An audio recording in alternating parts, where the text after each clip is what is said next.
E aí, maravilha? Tudo certo? Tudo ótimo? Beleza, então. Vamos continuar o estudo do livro Compreendendo o Desenvolvimento Motor, Bebês, Crianças, Adolescentes e Adultos, de Gallagher, Osmond e Goodway, publicado pela editora Artmed. Esta é a 7ª edição. Antes de começar o capítulo 4, se você quer saber a trilha da minha aprovação, as técnicas, os métodos de estudo, como ao longo desses anos eu fui estruturando a minha forma de estudar e com isso consegui passar e ser aprovado. É o nome publicado lá no boletim, seja estadual ou seja municipal, em 8 concursos nos últimos 15 anos, link no comentário fixado. Beleza? Vamos lá então. Capítulo 4, fatores que afetam o desenvolvimento motor. O desenvolvimento motor humano é moldado por fatores variados, incluindo as características hereditárias e experiências acumuladas de cada indivíduo, além das exigências específicas das atividades motoras. Dentro desse contexto, fatores biológicos desempenham um papel significativo no crescimento e controle motor, que ocorrem de maneira ordenada e previsível, ainda que com variações entre indivíduos. Um conceito fundamental é o da direção do desenvolvimento, formulado por Gesell, que descreve um avanço motor de cima para baixo, céfalo-caudal, e do centro para as extremidades, próximo distal. Este conceito sugere que, com a maturação do sistema nervoso, ocorre um controle progressivo dos músculos, inicialmente na cabeça e tronco, estendendo-se depois para membros e extremidades. Essa teoria, porém, tem sido alvo de críticas, uma vez que a sequência de desenvolvimento pode também estar relacionada às demandas das tarefas motoras, como andar, engatinhar ou arrastar-se, em que os níveis de dificuldade variam. O padrão céfalo-caudal é observado desde o período fetal, onde a cabeça e os membros superiores se desenvolvem antes das pernas. No pós-natal, bebês demonstram controle progressivo dos músculos da cabeça e do tronco antes de coordenarem os movimentos das pernas. Isso ocorre de forma similar no desenvolvimento próximo distal, em que o controle motor começa no tronco e se expande para as extremidades, possibilitando o domínio gradual de habilidades motoras. Este princípio é também aplicado na escola, onde o aprendizado motor segue uma ordem, com o ensino de movimentos mais amplos antes dos mais refinados, como ocorre na escrita. Esses processos de desenvolvimento motor se mantêm ao longo da vida, mas tendem a inverter-se na velhice, com declínio inicial das ações de membros inferiores e, posteriormente, das habilidades motoras superiores. A manutenção dessas capacidades pode, contudo, ser promovida por uma vida ativa, o que ajuda a retardar a regressão. Outro ponto importante é a taxa de crescimento, que apresenta um padrão universal e pouco suscetível a influências externas. Eventuais interrupções no crescimento normal, como em casos de doenças graves ou baixo peso ao nascer, tendem a ser compensadas por mecanismos autorreguladores do organismo, que ajustam a taxa de crescimento para que a criança alcance o padrão de seus pares. Esse processo depende de uma intervenção precoce e adequada, pois déficits severos de nutrição ou peso ao nascimento, quando não corrigidos, podem comprometer o desenvolvimento físico e motor de forma permanente. As oportunidades de movimento e a exposição a experiências sensoriais são essenciais para o desenvolvimento motor, sendo que uma carência prolongada pode prejudicar a execução de habilidades adequadas à idade. A recuperação dessas habilidades depende da duração da privação e da idade da criança, além do potencial genético. No desenvolvimento motor, Gesell identificou o conceito de entrelaçamento recíproco, que descreve a coordenação progressiva entre sistemas musculares opostos e a maturação motora da criança. Esse entrelaçamento ocorre por meio da diferenciação e da integração. A diferenciação representa o refinamento gradual de movimentos amplos para padrões mais finos e funcionais, como o ato de pegar, que evolui de um movimento descoordenado em bebês para uma ação precisa em crianças e adolescentes. A integração, por sua vez, corresponde à capacidade de coordenação entre os sistemas motores e sensoriais, essenciais para tarefas que exigem coordenação olho-mão, como segurar objetos ou realizar movimentos complexos. Com o avanço da idade, tanto a diferenciação quanto a integração tendem a diminuir, levando à perda de coordenação e habilidade motora. Contudo, a intensidade dessa regressão não é determinada apenas pela idade, mas também pelos níveis de atividade física e a postura do indivíduo frente ao envelhecimento. Esse entrelaçamento entre diferenciação e integração é essencial para a complexidade motora do adulto, resultando de um processo simultâneo e constante ao longo do desenvolvimento. Vamos para a prontidão.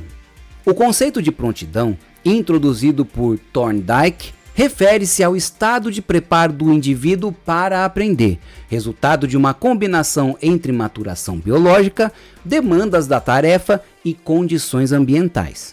A prontidão vai além da maturação física, englobando também fatores modificáveis que podem estimular o aprendizado, como motivação, pré-requisitos e um ambiente rico em estímulos. No entanto, não é possível determinar exatamente quando alguém está pronto para aprender uma nova habilidade, embora experiências iniciais de movimento em crianças indiquem poucos benefícios se elas ainda não tiverem alcançado o estado adequado de prontidão. Recentemente, esforços têm sido direcionados ao desenvolvimento da prontidão em crianças para atividades como leitura e operações matemáticas, por meio de programas específicos na pré-escola e no ensino fundamental. Esses programas utilizam o movimento como ferramenta para desenvolver habilidades perceptivo-motoras, as quais, ainda que não tenham efeito direto sobre habilidades cognitivas específicas, promovem uma atitude positiva em relação ao aprendizado. Brunner destacou que o aprendizado pode ser oferecido a qualquer pessoa em qualquer idade, cabendo ao instrutor reconhecer quando o indivíduo está realmente pronto. Isso reforça a importância de um equilíbrio entre maturação, ambiente e atenção do instrutor, para garantir oportunidades de aprendizado ao longo da vida. O conceito de períodos críticos e sensíveis está intimamente ligado à prontidão e sugere que o indivíduo possui períodos específicos de maior receptividade a estímulos, cujo aproveitamento facilita o desenvolvimento posterior. No entanto, estímulos inadequados durante esses períodos podem prejudicar o desenvolvimento futuro. Um exemplo é o Operation Head Start, programa pedagógico dos Estados Unidos que visa desenvolver habilidades de crianças entre 3 e 5 anos, assumindo que esse é um período crítico para o desenvolvimento intelectual. Contudo, os resultados indicam que o desenvolvimento pode ocorrer em múltiplos períodos sensíveis ao longo da vida, não sendo restrito a um único intervalo específico. Estudos recentes reforçam que o aprendizado ocorre durante toda a vida, com o uso contínuo do cérebro e do sistema motor, retardando efeitos negativos do envelhecimento. As diferenças individuais constituem uma característica fundamental no desenvolvimento humano, com cada pessoa seguindo um cronograma próprio influenciado por hereditariedade e ambiente. Apesar da previsibilidade na sequência de desenvolvimento das habilidades, o ritmo varia de criança para criança, o que torna o uso de faixas etárias médias apenas como referências aproximadas. Diferenças de até 6 meses ou 1 ano na aquisição de habilidades são comuns, demonstrando que a prontidão é um conceito flexível. Essas variações individuais justificam o fato de que alguns estão prontos para aprender novas habilidades em um dado momento, enquanto outros necessitam de mais tempo para alcançar o mesmo estágio. Prosseguindo, filogenia e ontogenia. O desenvolvimento motor da criança envolve tanto aspectos filogenéticos quanto ontogenéticos. Enquanto as habilidades filogenéticas, como caminhar e correr, são automáticas e seguem uma sequência previsível, as ontogenéticas, como nadar e andar de bicicleta, exigem aprendizado e prática, dependendo do ambiente e das oportunidades oferecidas.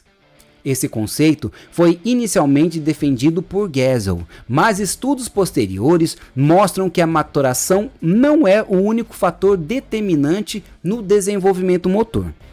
Assim, o ambiente, estímulos e oportunidades de prática desempenham papéis essenciais, moldando e aprimorando o desenvolvimento das habilidades motoras ao longo da vida. A relação entre pais e bebês também exerce grande influência nesse desenvolvimento. A ligação emocional entre pais e filhos, denominada laço, forma-se nos primeiros meses de vida. Embora alguns estudos tenham sugerido que existe um período sensível para o desenvolvimento desse laço, a interrupção inicial desse vínculo nem sempre resulta em prejuízos a longo prazo. Fatores como doenças, separações familiares e dificuldades sociais têm impactos mais profundos no desenvolvimento das crianças do que a formação inicial do vínculo com os pais. Pesquisas têm explorado os efeitos da estimulação e da privação sobre a aquisição de habilidades, especialmente no contexto do debate entre hereditariedade e ambiente. Estudos antigos de Bailey, Shirley e Wellman mostraram que existe uma sequência previsível para o surgimento de habilidades motoras rudimentares e fundamentais em bebês, indicando que a maturação e o ambiente interagem para determinar tanto o ritmo quanto a sequência desse desenvolvimento. No entanto, pouca atenção foi dada à importância da prontidão para o aprendizado de habilidades motoras fundamentais.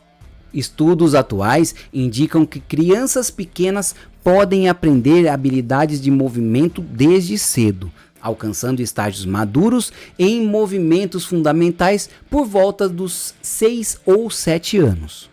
Outro ponto abordado é o impacto do treinamento especial. Estudos com gêmeos idênticos, como os realizados por Geisel, Thompson, Hilgard e McGraw, mostram que, embora o treinamento precoce possa não acelerar o desenvolvimento em termos quantitativos, ele aumenta a confiança e a segurança das crianças nas atividades que foram praticadas. Isso evidencia a importância do ambiente na qualidade das habilidades de movimento, mesmo quando a maturação é um fator significativo. Os avanços médicos, especialmente nas unidades de tratamento intensivo neonatal, permitiram que bebês prematuros ou de baixo peso sobrevivessem em maior número, o que levantou questões sobre os efeitos da estimulação precoce em seu desenvolvimento.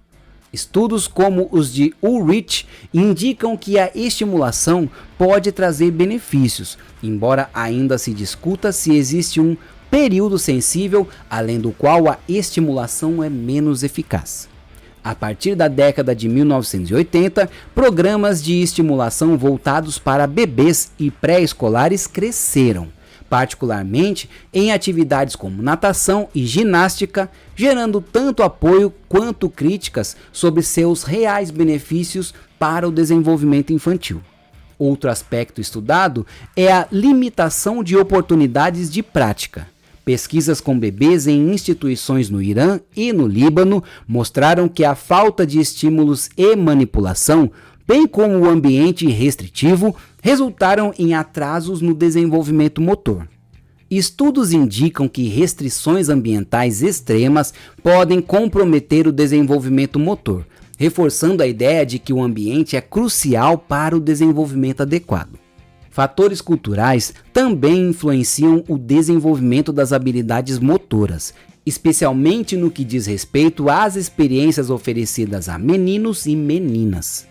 Estudos indicam que, em muitas culturas, meninas são incentivadas a praticar atividades como pular corda, enquanto meninos são estimulados a desenvolver habilidades de arremesso. Essa divisão cultural limita as habilidades motoras, pois, quando invertemos as atividades, ambos os grupos demonstram menos desenvoltura. Crianças com necessidades especiais, como bebês de baixo peso ao nascer e crianças cegas, também enfrentam desafios adicionais em seu desenvolvimento motor, mostrando que o ambiente e as oportunidades de prática são determinantes e importantes. No geral, tanto a maturação quanto o aprendizado desempenham papéis essenciais na aquisição de habilidades motoras. As experiências influenciam o momento de surgimento das habilidades e o nível de proficiência atingido. A prática no momento certo, quando a criança está pronta para aprender, é crucial para um desenvolvimento efetivo. Enquanto a maturação fornece uma base para o surgimento de habilidades, o ambiente as aprimora e determina o grau de domínio que a criança pode alcançar. Portanto, compreender o desenvolvimento motor infantil envolve considerar tanto os processos biológicos quanto as interações com o ambiente, incluindo estímulos, oportunidades de prática e fatores culturais. Vamos para fatores das tarefas físicas. Diversos fatores influenciam o desenvolvimento motor, entre eles etnia, classe social, gênero e formação cultural, que impactam o crescimento em diferentes fases da vida. O desenvolvimento motor é afetado tanto por fatores biológicos quanto ambientais, como nascimento prematuro, transtornos alimentares, aptidão física e alterações fisiológicas relacionadas ao envelhecimento e ao estilo de vida. Prematuridade e baixo peso ao nascer são condições preocupantes para o desenvolvimento infantil. O peso médio de um bebê ao nascer é cerca de 3,3 kg. Bebês com menos de 1,5 kg são considerados de peso de nascimento muito baixo, PNMB. Enquanto os entre 1,5 kg e 2,5 kg possuem peso de nascimento baixo, PNB.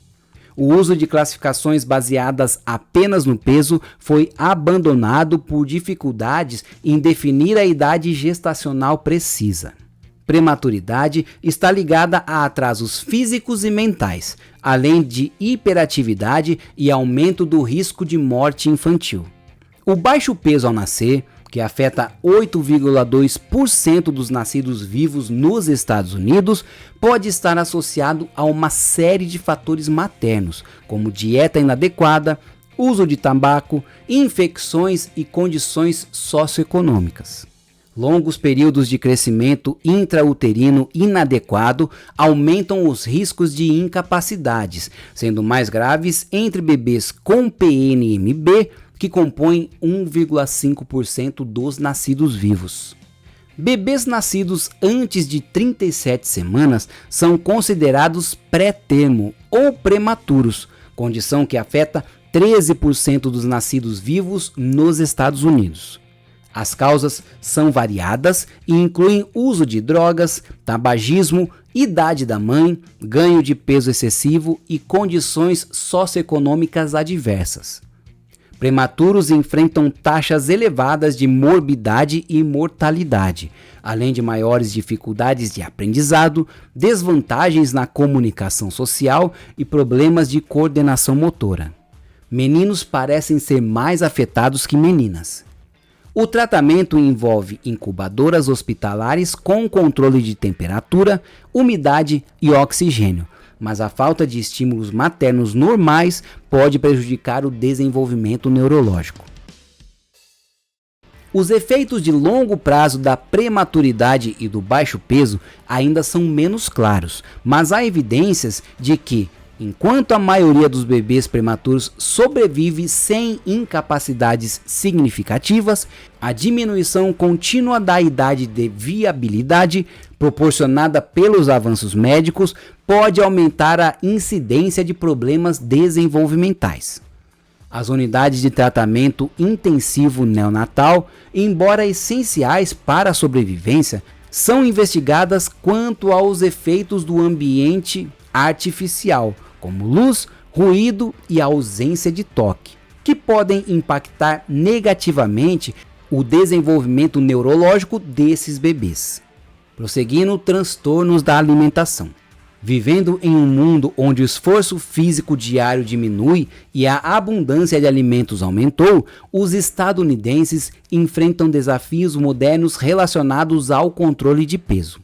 O equilíbrio entre o consumo de calorias e o gasto energético é essencial para manter um peso saudável, mas quando esse equilíbrio é rompido, surgem condições como obesidade, anorexia nervosa e bulimia. A obesidade, em especial, representa uma condição nutricional crônica de ampla prevalência, afetando cerca de 68% dos adultos e 33% das crianças.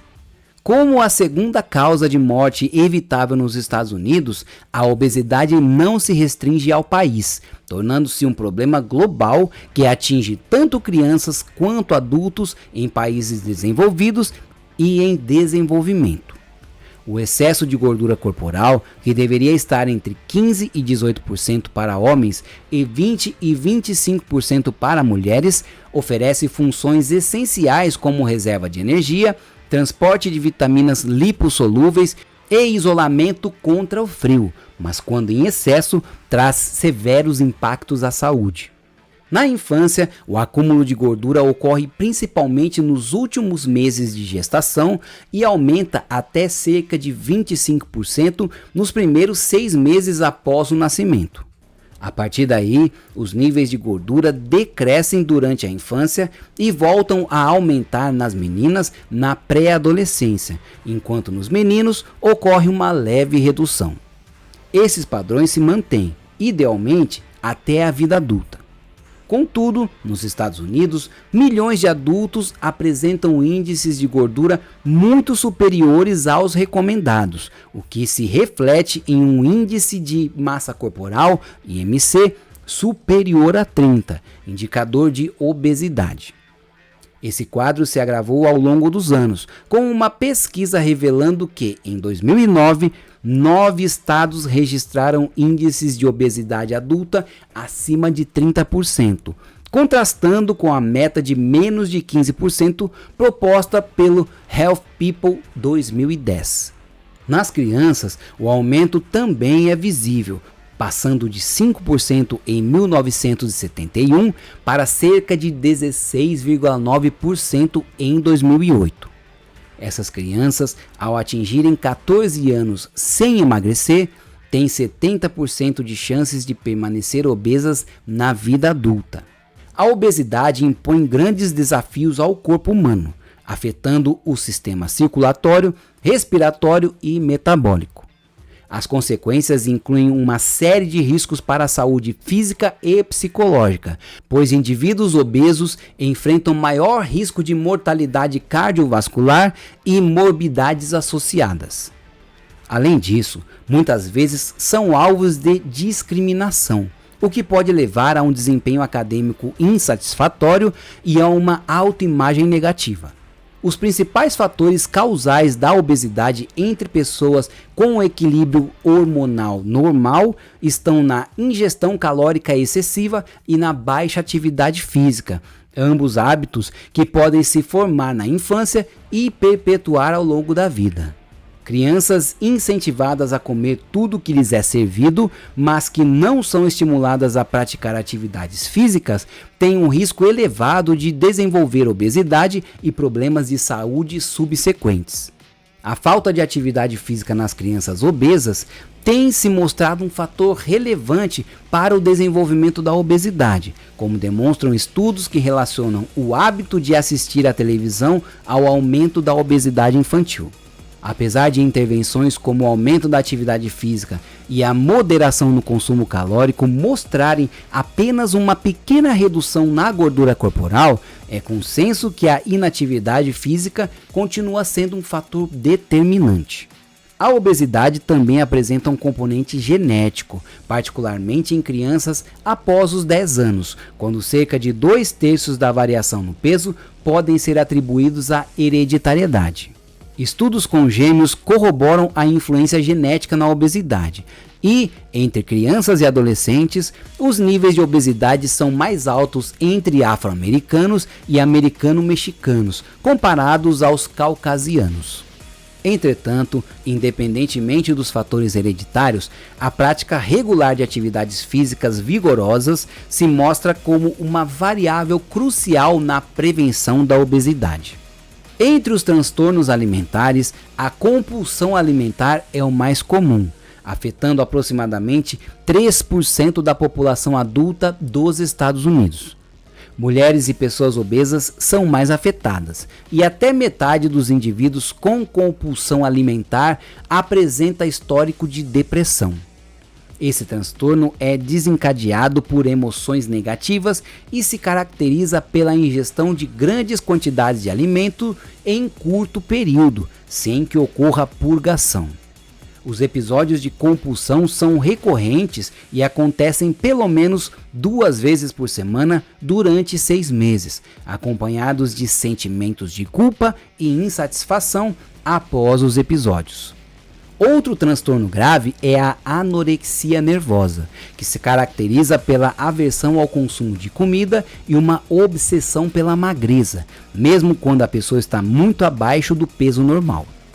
Indivíduos com anorexia podem perder entre 25% e 50% do seu peso corporal. De maneira semelhante, a bulimia nervosa resulta em uma necessidade obsessiva de magreza, mas o comportamento envolve compulsão alimentar seguida de purgação, como o vômito forçado. Cerca de 3 a 4% das mulheres sofrem de anorexia ou bulimia, com consequências graves para a saúde, incluindo amenorreia e osteoporose. Esses transtornos alimentares apresentam um forte componente emocional, em que a autoinanição leva a atrasos no desenvolvimento físico e, em casos extremos, à morte. Muitas vezes, a busca pela magreza passa por um desprezo total pelos sinais de fome do corpo, reforçando crenças distorcidas de que a fome é algo bom.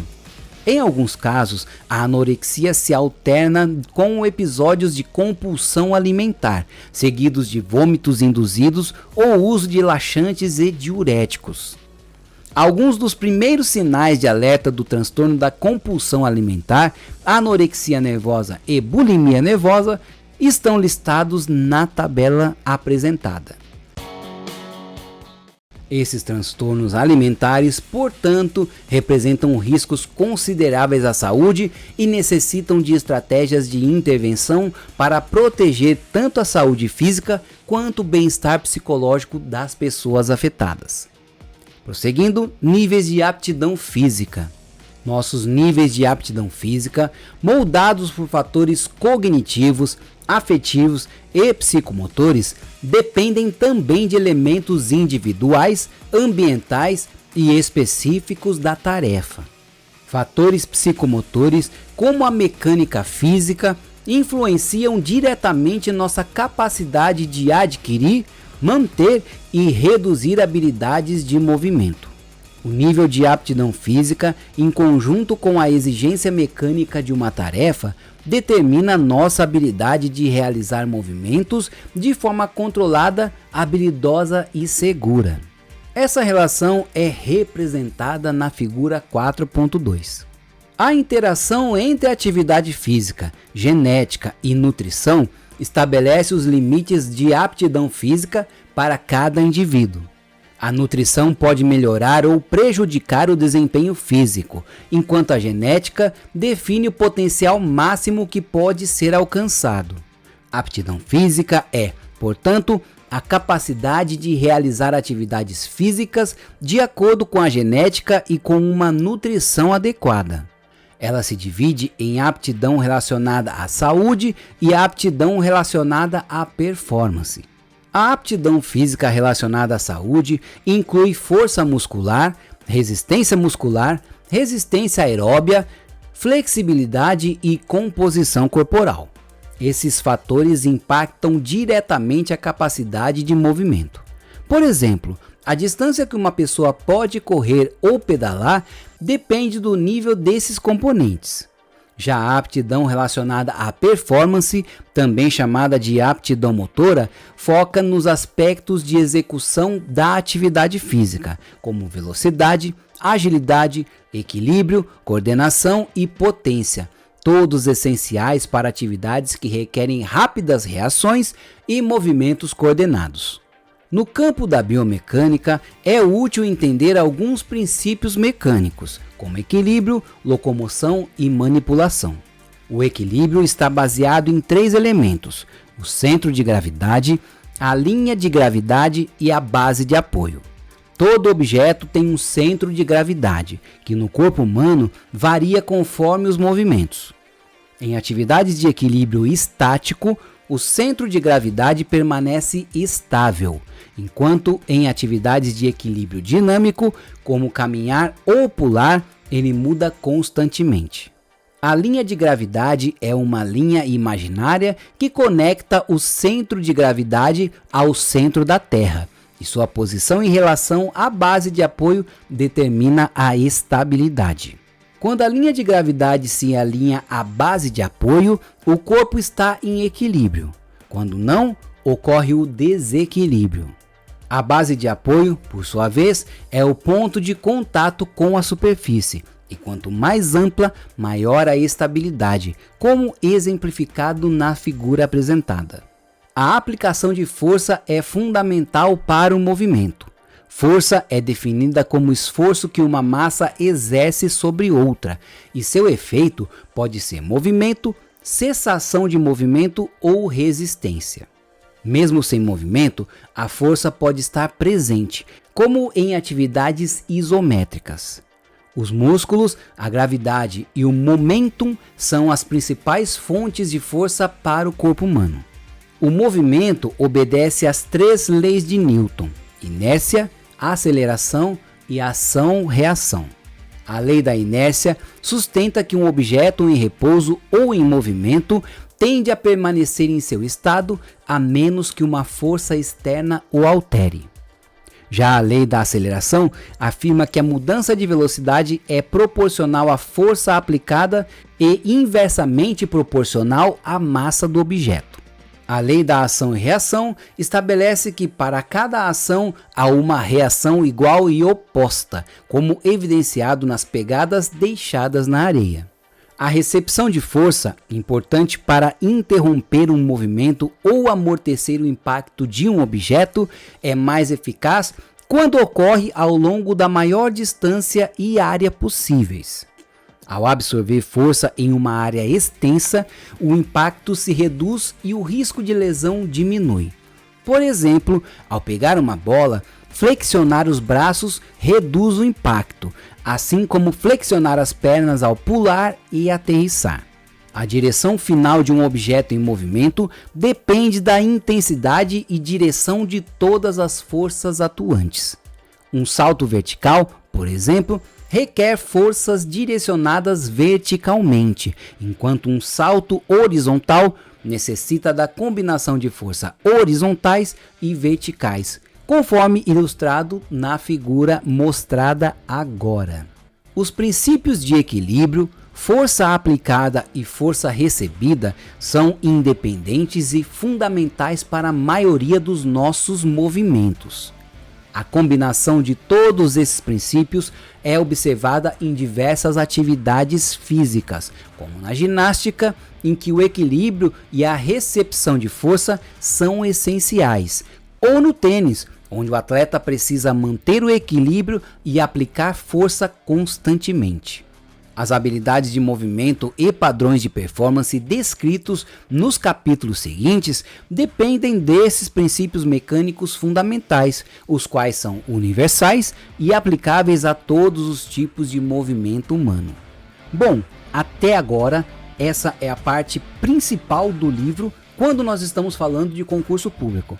Então, praticamente todas, é muito raro de acontecer, praticamente todas as questões estão relacionadas a essa unidade 1 e a esses capítulos. Só fazer uma pesquisa, procura aí questões de concurso, coloca o nome do livro, coloca o nome do autor. Você vai ver um monte de questão, um monte de exercício com base principalmente nos estágios do desenvolvimento motor. Então, até aqui nós trabalhamos a principal parte. Nós vamos, claro, também mais para frente trabalhar as outras unidades e os outros capítulos. Mas tenha em mente que eles não são os principais nos concursos públicos quando estamos falando do livro Compreendendo o Desenvolvimento Motor.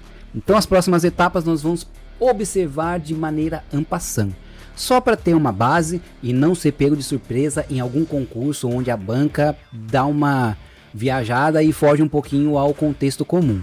Beleza? Então é isso. Revise, faça exercícios, faça simulados e verifique o seu nível de entendimento dessa parte do livro, que é essencial para concurso público. Beleza? Valeu e até o próximo estudo!